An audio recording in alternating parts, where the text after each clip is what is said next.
Hey there guys, my name is Marcus, and in this video I'm going to show you how we can easily look on a map in Battlefield.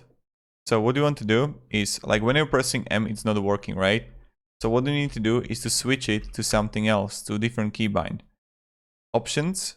Here you're gonna have like minimap, and you want to go on top right, key bindings, and you're gonna have full map here, right? And you just want to switch it. So let's say I'm going to switch it to something else, and you want to go, just switch it, right? And right now it's bugging out, but here you can do it. So then it should work.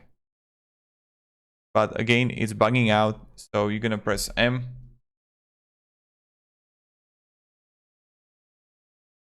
And it should work, right?